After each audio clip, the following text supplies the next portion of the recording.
Yes, Lord. Okay, so we're going live here. Hello, everybody. Is this you? This is you. Micah's in. Uh, Sister Micah? Yep. Can you hear me? All right. I was in the wrong meeting. Oh, Right? and let's see. I know. I'm so happy you said something. Yeah, so now the live stream is offline, so it's not on YouTube no more. Okay. Can you delete that, Sister Andre? I don't got time for games.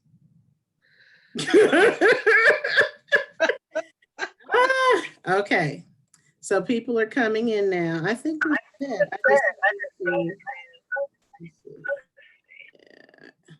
Oh, hey, Drea. You on your way to Chicago? Yeah, I can't hear you, girl. Is this the video? I'm sorry. I muted my phone. Okay, Sister Tiffany, I'm gonna hang up the phone with you. Okay. Okay. I said, yeah, I'm on my way there now. Okay. Well, travel mercies. Stay safe and wear your mask around people. Girl, I left it at home by accident. I gotta go buy me another one. Yeah, because they say it's worse up there in Chicago. Oh yeah, I'm sure. Mm-hmm. They don't listen. Most of Illinois numbers is coming from. Y'all can't see me, can you? Nope. Praise God. I wish y'all couldn't see me. Yeah. Praise the Lord, Sister Janice. She's not in there again. Okay, so do you want me to start at 7 or wait for Bishop? We usually just started at 7. Really? Yep. Start the video? So I mean, you could. I think he may give an introduction in the video too. So whoever misses it, just miss it. Okay. Don't forget to push my screen. That thing. What did you say? I'm sorry. Don't forget to click both those options, optimize screen, and that other thing. Now, where is that at? It should give it to you when you do the share screen. Okay. So it should the box should pop up and it should, have you select what you want to share. And then under that, it should have 2 options. It says something, optimize screen, and you want to click both of those boxes and then put share screen. Okay.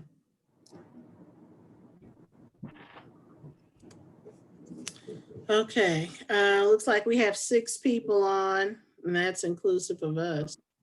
Yep. I'll go ahead and start it. Okay.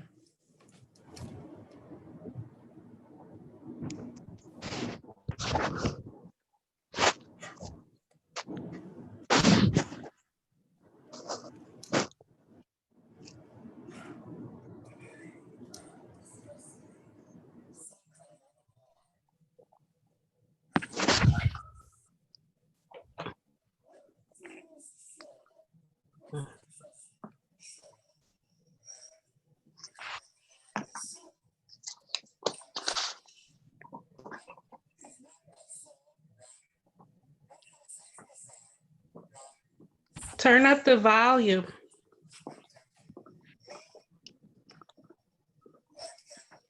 That's maximum. Oh, wow, we can't hear it. Can't hear it? Nope.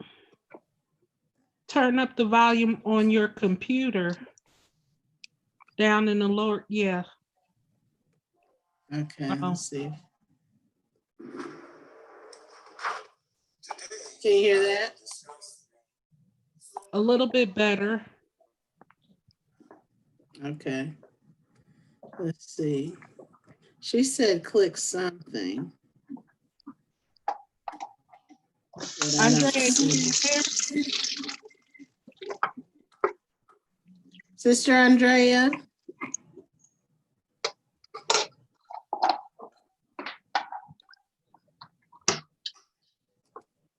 Okay. Oh, maybe this is it.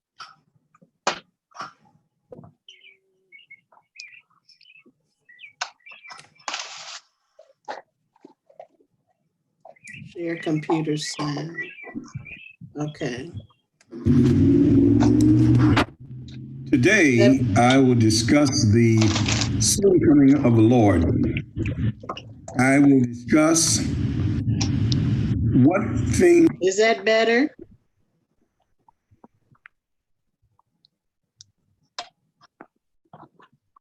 Is anybody on the line that can hear me? I can hear you. Yes. Was that's that? Okay.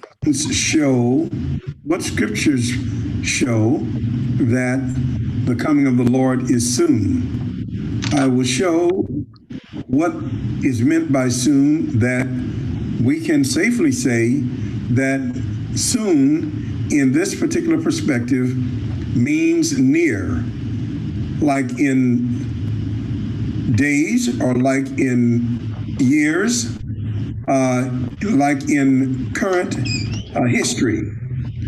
Any moment now, any day now, the Lord could come. This definition is different from the definition that we discussed on last week when we talked about Peter in Acts chapter 2 and Joel in Joel chapter 2, when they both referred to the words, the last days, the phrase, the last days. In what we discussed on pertaining to the last days was that what Joel mentioned and what Joel meant was the last days, dispensational days, relative to God's dealing with men. And Peter also meant the same thing when he said, in the last days, saith God, I will pour out my spirit upon all flesh. They both were referring to the last dispensational days, the days when the days when God would be pouring out His Spirit upon men. Peter in Acts chapter 2 explained that the outpour of the Spirit, which had occurred there at Pentecost in Acts chapter 2, when they had received the Holy Ghost, was the same thing that Joel meant when he said, in the last days, saith God, I will pour out my spirit on all flesh, and your sons and daughters shall prophesy. The emphasis here on the pouring out was on the all flesh. In other words, the pouring out on not just the Jews. Not just the Jews will have access to God in the church age. The last days here is referring to the church age. Not just the Jews will have access to God, but Gentiles as well. Our first point is making the point that both Jews and Gentiles would be able to have access to a relationship with God through the Spirit. Across all the Jews and Gentiles, across all age levels, the young and the old, because he says the old men and the young men, men and women, boys and girls, everyone will have access to God in the last days. Now, he did not mean the last months or weeks. He meant the last days or the last dispensations where God will be pouring out His Spirit, in particular the church age, where God will be pouring out His Spirit. It also even includes the outpour of God upon the Jews in the tribulation period, when they will be born as a nation, and they'll come back to God, and they will worship the Messiah, and then they will also have a remnant of Jews that will be preaching the gospel of the everlasting kingdom, the gospel of the everlasting kingdom, which is the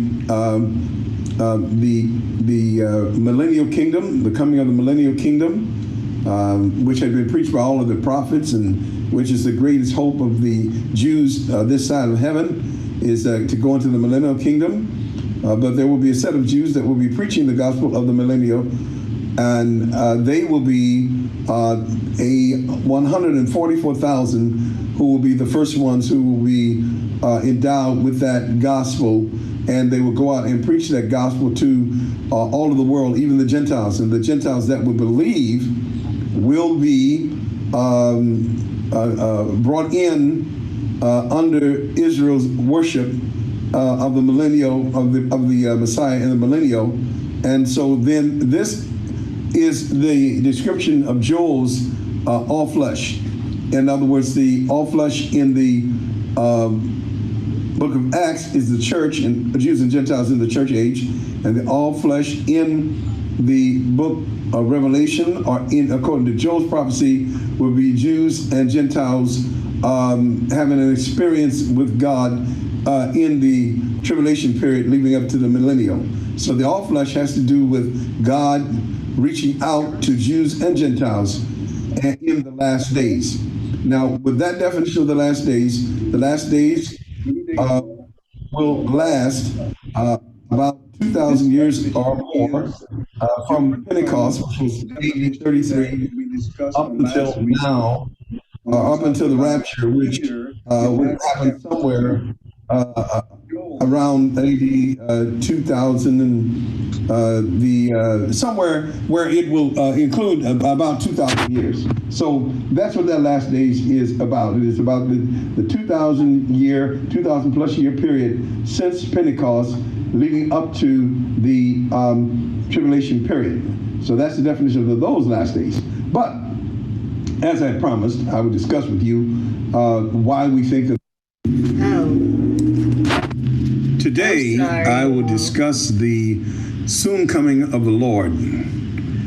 I will discuss referring to the church age. Not just the Jews will have access to God, but Gentiles as well. The all flesh point is making the point that both Jews and Gentiles would be able to have access to a relationship with God through the Spirit. Across all the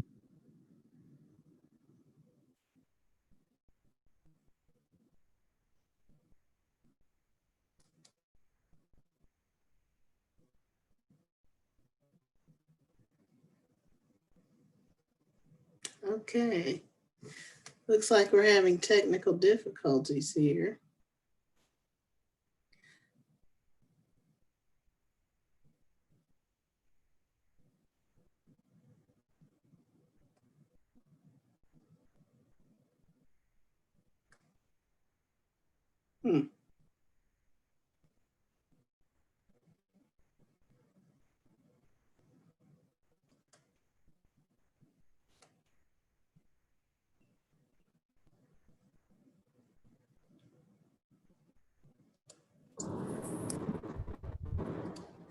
Sister Tiffany. Yes.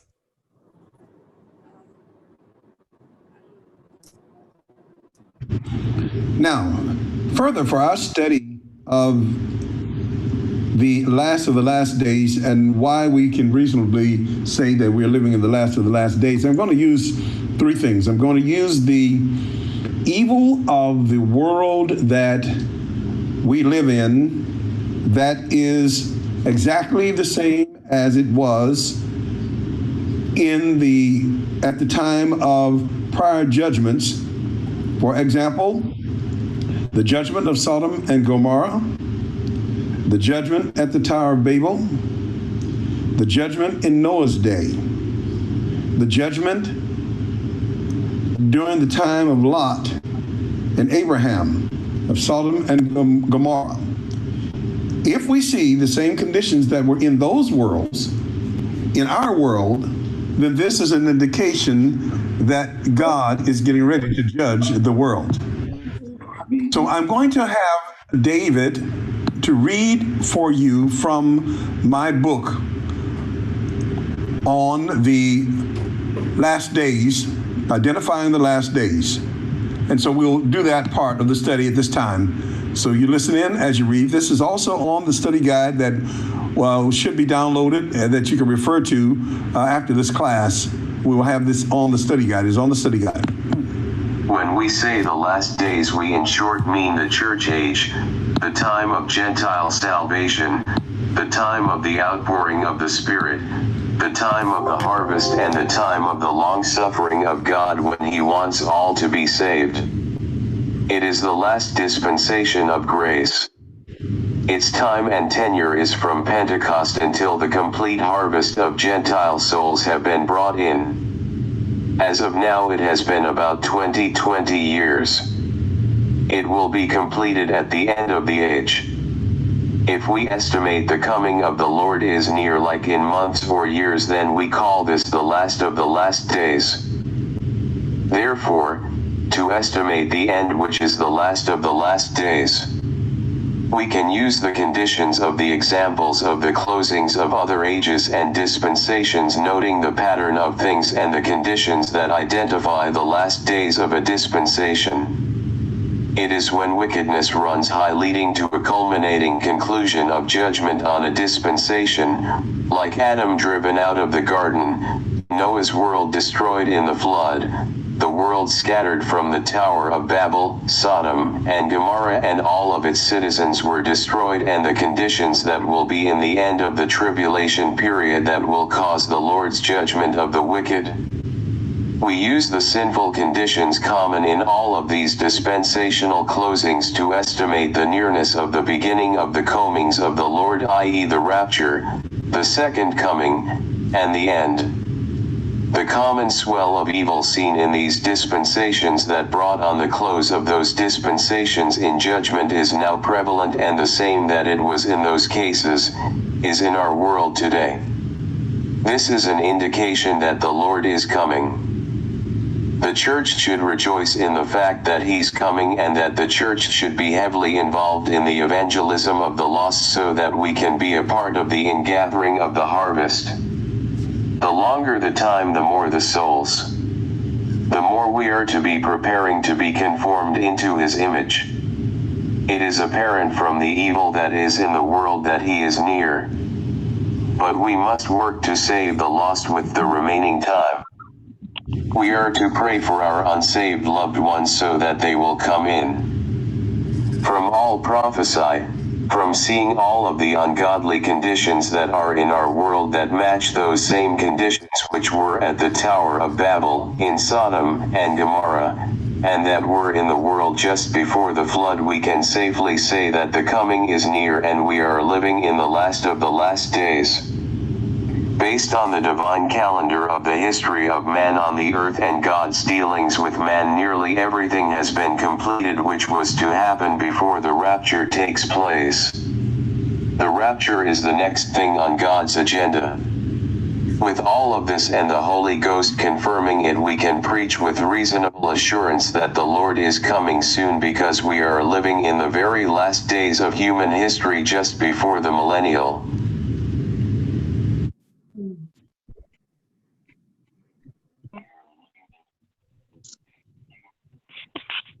Now we will, our next point that we will use is the schedule of human history, the divine schedule of human history that gives us an indication that we're somewhere around that time, that approximate time, getting it down from centuries, down from millennials, 1,000 years periods, down into maybe into say decades, or maybe into years, or maybe even current.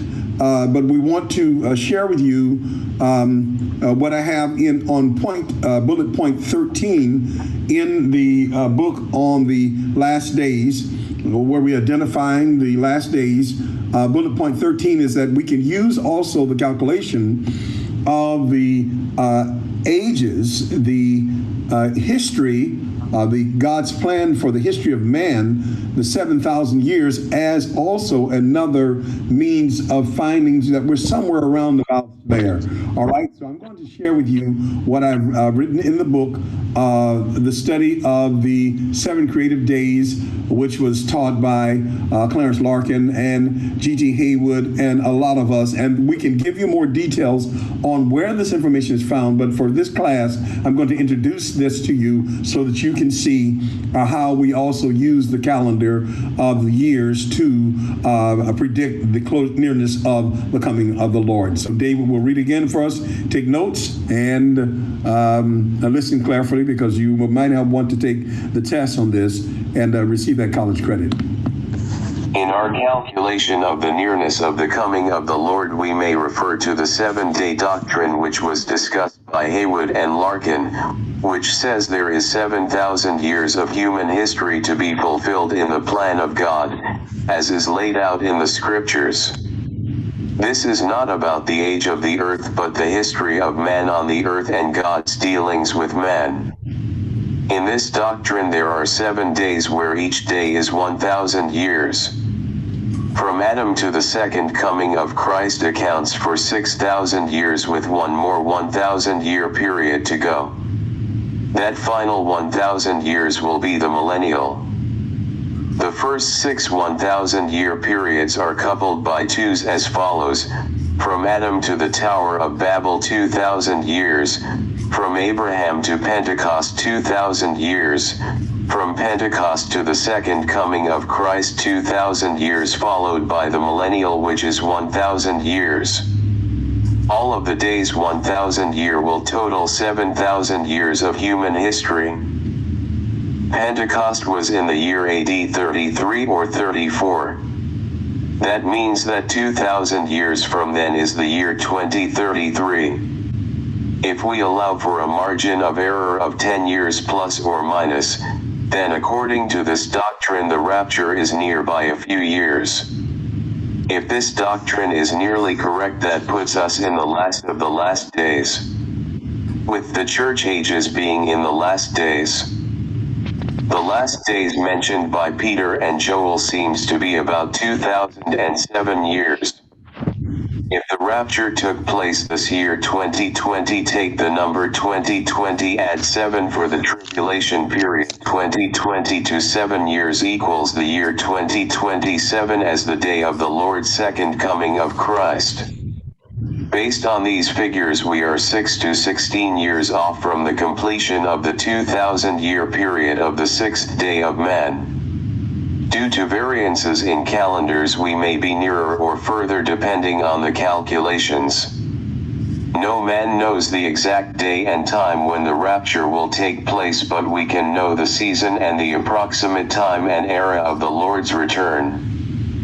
Conclusion and summary. So therefore, we can use the information about the ages and about the dispensations to help us to determine when the rapture will take place. We know that we've already gone through.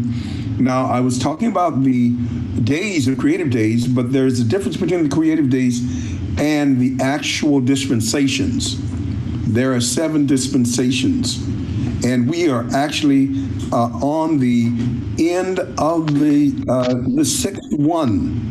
And there's only one more dispensation. We can parallel this with, or correlate this with the 7-day doctrine, the dispensations, and then the, along with the creative days. But anyway, we are actually in the 6th dispensation, and the 7th dispensation will be the millennium. And so you can see how far along we are. And this helps us to have some kind of an indication, calendar-wise, when the rapture will take place. And we're near. I believe we're near. Thank you very much.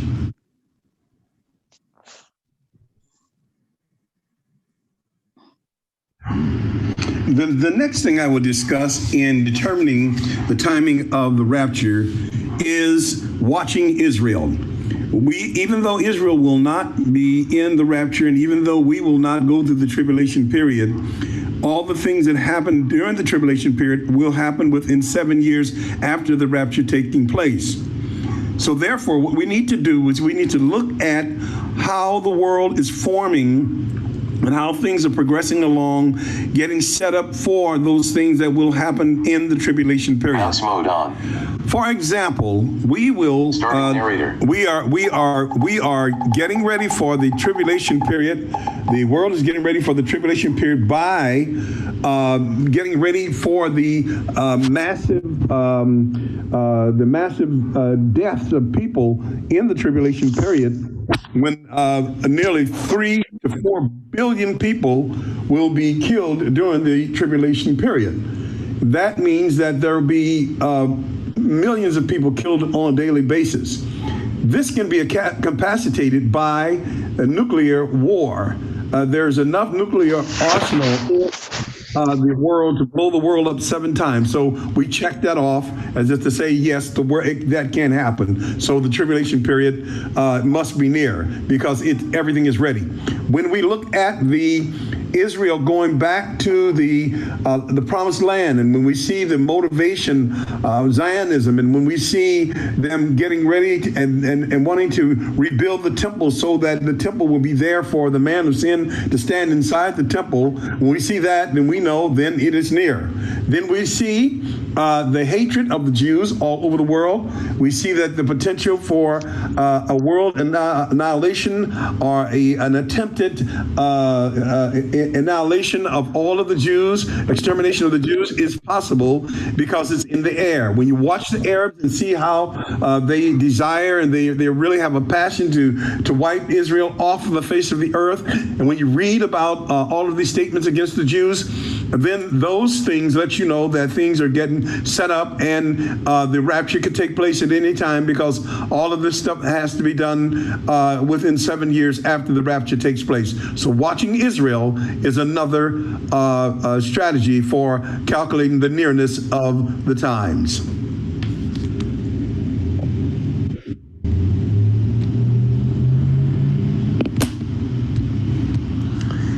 Yes, so watching Israel is another method. Another point I would like to make, and I'd like to share for this particular class, is us also observing Enoch. Enoch was translated that he would not see death, as it recorded in Genesis chapter 5, verse number 24. Also, Enoch is mentioned in Jude 14 and 15. He's also mentioned in, I believe, the 11th chapter of the book of Hebrews. And also he's quoted in 1 Peter. But Enoch was, the first century church had the book of Enoch and knew about Enoch before they had any of the other epistles that were written to them. The book of Enoch and the Gospel of Enoch, who was translated that he would not see death, was among the saints in the first century. It was there for about 300 or 400 years, very strong, until replacement theologians set to eliminate it from the canon. Augustine, in particular, was the one who led in that. He was the one of the main leaders of this replacement theology and all of the poisonous doctrines. If you take out time to study, you find out who he really was. A real agent of Satan against the saints and against the Jews. But anyway, Enoch, he was translated that he would not see death, and he was a example of the saints that would be raptured out before the tribulation period would come. And I thought I would share with you about Enoch, and it was such a popular doctrine. Enoch was such a popular person. He was like along the lines of Abraham in the first century church. So I'm going to have David read to you the section of the book about Enoch, and then we're going to go to the conclusion of our discussion on the last days after we do Enoch. So this is bullet point number 12 in the book, actually it's an article on identifying the last days, and so we'll go ahead and do number 12. It is on Enoch. Enoch, major prophet to the church, taught and modeled the translation of the saints before the tribulation period. Enoch the translated was not just an example by model of a rapturing, but is a model of the preaching of the coming of the Lord, the day of Lord, by those who will be raptured out. Examples: Peter in Acts 2:17-19, Paul in 2 Thessalonians 2:7-9. Paul will be raptured, but he also taught the coming of the Lord as it was preached by all of the prophets and Jesus too in Matthew 24, Luke 21, and Mark 13. What was different about Enoch from the others is that out of the people of God that believed Enoch looked for him coming, then God came to get him and took him that he would not see death. The early church and in the apostolic age, as you see in the scriptures, Enoch the raptured was highly referenced, such that he was known to be God's model of the translation of the saints. He is mentioned in Genesis, Hebrews, Jude. He was read by the saints before there was a published Bible. Enoch was one of the only Bibles that the saints had access to. They read it, and it was a confirmation and revelation of the translation of the righteous out of this world. Another indicator of the last days is found in the 2 Timothy chapter 3, when Paul describes to Timothy, the young pastor, the conditions that will be in the church in the last days. We often overlook the conditions of the church when we are studying Israel, and we were studying the Revelation of the Ages, and we're studying Clarence Larkin and Haywood and all of the theologians and philosophers. When we want to really see, however, when we really want to see what the conditions of the world would be at the coming of the Lord, they are displayed for us by the Apostle Paul in the book of Timothy, where he says, "This know I also, that in the last times perilous times shall come." And then he goes down the list of all of those horrible things that people in church will be doing, which will be indicating that the Lord is about ready to come. And some of them won't be going up the rapture because of all of the evil conditions that will be in the church. The church, when you see the church doing the evil things that they find themselves doing, when you see that the temple of God is being defiled by men who are men and women who are unholy, who take high positions in the church, men who are involved in fornication and all kinds of sin, who are promoted in the church organizations. These are signs of the end times, and that the Lord is about ready to come. And so that's another look at it, is looking at the conditions of the church. And when evil comes into the church, then that's an indication that we are living in the last days, and the rapture must be near. Thank you. Conclusion and summary. When we say the last days, we in short mean the church age, the time of Gentile salvation, the time of the outpouring of the Spirit, the time of the harvest, and the time of the long suffering of God when he wants all to be saved. It is the last dispensation of grace. Its time and tenure is from Pentecost until the complete harvest of Gentile souls have been brought in. As of now, it has been about 20 years. It will be completed at the end of the age. If we estimate the coming of the Lord is near, like in months or years, then we call this the last of the last days. Therefore, to estimate the end, which is the last of the last days, we can use the conditions of the examples of the closings of other ages and dispensations, noting the pattern of things and the conditions that identify the last days of a dispensation. It is when wickedness runs high, leading to a culminating conclusion of judgment on a dispensation, like Adam driven out of the garden, Noah's world destroyed in the flood, the world scattered from the Tower of Babel, Sodom and Gomorrah and all of its citizens were destroyed, and the conditions that will be in the end of the tribulation period that will cause the Lord's judgment of the wicked. We use the sinful conditions common in all of these dispensational closings to estimate the nearness of the beginning of the comings of the Lord, i.e. the rapture, the second coming, and the end. The common swell of evil seen in these dispensations that brought on the close of those dispensations in judgment is now prevalent, and the same that it was in those cases is in our world today. This is an indication that the Lord is coming. The church should rejoice in the fact that he's coming, and that the church should be heavily involved in the evangelism of the lost so that we can be a part of the ingathering of the harvest. The longer the time, the more the souls. The more we are to be preparing to be conformed into his image. It is apparent from the evil that is in the world that he is near. But we must work to save the lost with the remaining time. We are to pray for our unsaved loved ones so that they will come in. From all prophesied, from seeing all of the ungodly conditions that are in our world that match those same conditions which were at the Tower of Babel, in Sodom and Gomorrah, and that were in the world just before the flood, we can safely say that the coming is near and we are living in the last of the last days. Based on the divine calendar of the history of man on the earth and God's dealings with man, nearly everything has been completed which was to happen before the rapture takes place. The rapture is the next thing on God's agenda. With all of this and the Holy Ghost confirming it, we can preach with reasonable assurance that the Lord is coming soon, because we are living in the very last days of human history just before the millennial.